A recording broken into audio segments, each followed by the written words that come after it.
Two states, two wildfire crises, and finally, after the worst week either has seen, real signs of progress on both fronts. Let's start with what happened overnight. As of Saturday morning, August 8, 2026, the three fires burning through Spokane, Washington didn't grow at all on Friday, the first day that's happened since this crisis erupted a week ago. Containment on the Autumn Lane fire rose to 47%, up from 37% the day before. Old Trails climbed to 43%. Fairview is now at 31%.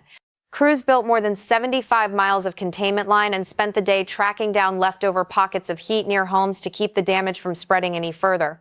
It's a genuine break for a city that's been through an extraordinary amount in just 7 days.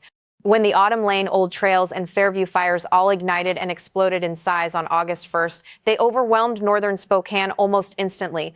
Combined, they've now burned more than 10,300 acres. An estimated 921 structures are gone.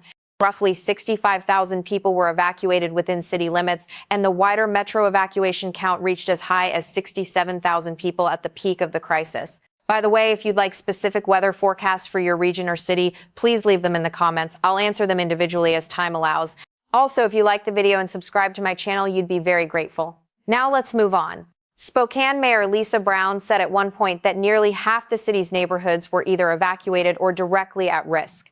More than 4,000 firefighters came in from 12 states and Australia to help fight these fires. California Interagency Incident Management Team 7 took over unified command of the entire response.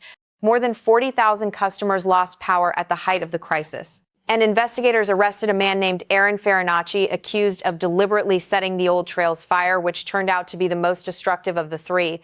He reportedly planned it roughly 2 weeks in advance, studying past arsonists to prepare, and has since admitted to allegedly starting as many as 25 separate fires in the region going back to July of last year.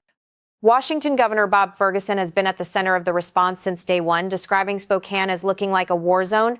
He's confirmed he personally spoke with President Trump and Homeland Security Secretary Markwayne Mullin about securing federal disaster assistance. FEMA has since approved fire management assistance grants covering the Spokane fires along with the Autumn Lane, Fairview, and Sinlahekin fires specifically. Ferguson also issued a particularly dangerous situation burn ban back when 10 separate wildfires were burning across the state simultaneously. And this past Friday, he signed a new emergency order through the state insurance commissioner aimed at speeding up claims access for people who lost their homes. Now let's cross into Oregon, where the state's largest active wildfire just posted its best week yet. The Roe Creek Complex, burning about 10 miles south of Fossil in central Oregon, has reached 73% containment as of the latest daily update, a sharp climb from the 55 to 64% range it had been sitting in just days earlier. The fire has now burned 357,895 acres. More than 1,600 personnel remain on the lines, and favorable overnight humidity recovery has helped crews make steady gains even through red flag warning conditions. Including an earlier particularly dangerous situation designation, Roe Creek was sparked by lightning back on July 15th, and at its peak it directly threatened the communities of Prineville and Grizzly, plus critical electrical infrastructure and the Highway 26 corridor. Officials say that threat to structures has now dropped significantly thanks to coordinated suppression work, and the Oregon State Fire Marshal has already begun scaling back the structural task forces assigned to the incident.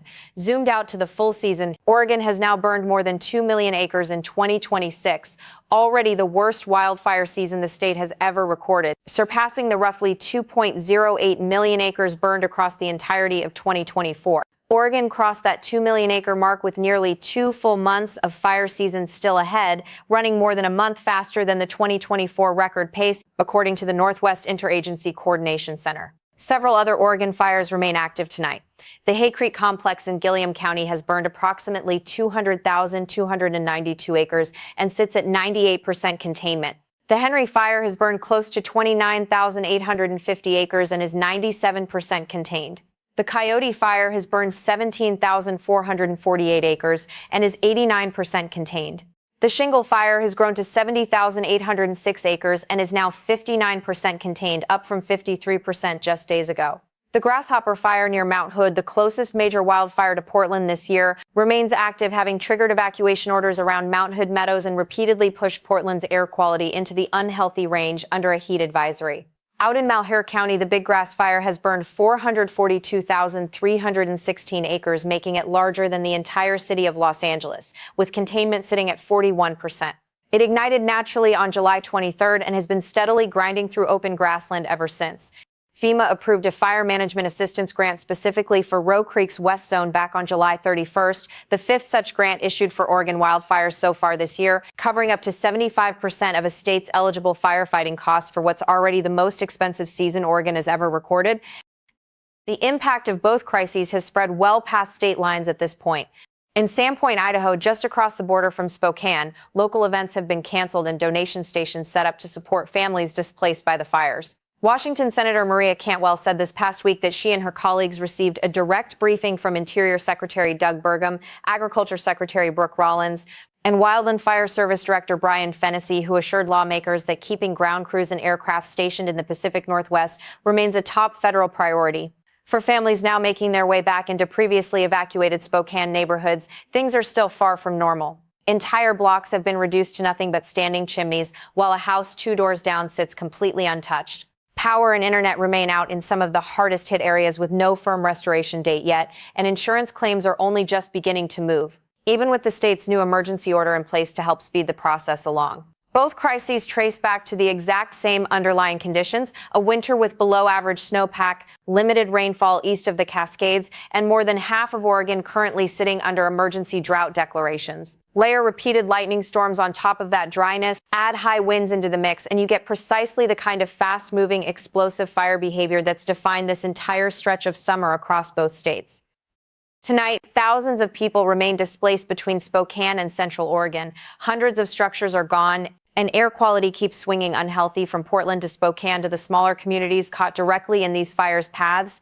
Community support has stepped up in a big way, too, with more than $1.55 million raised locally for Spokane area wildfire relief, and the Rose Creek Longhouse now open as a dedicated safe space for people affected. But with hotter, drier, breezier weather expected to return even after this weekend's welcome break, nobody on the ground is calling either crisis over. Red flag conditions remain a real possibility heading into next week in both states, and officials are being clear that the coming weeks, not just the next few days, will decide how this record-breaking season ultimately gets remembered. I'll keep bringing you the latest as these numbers change, because both of these fire seasons are still very much being written in real time.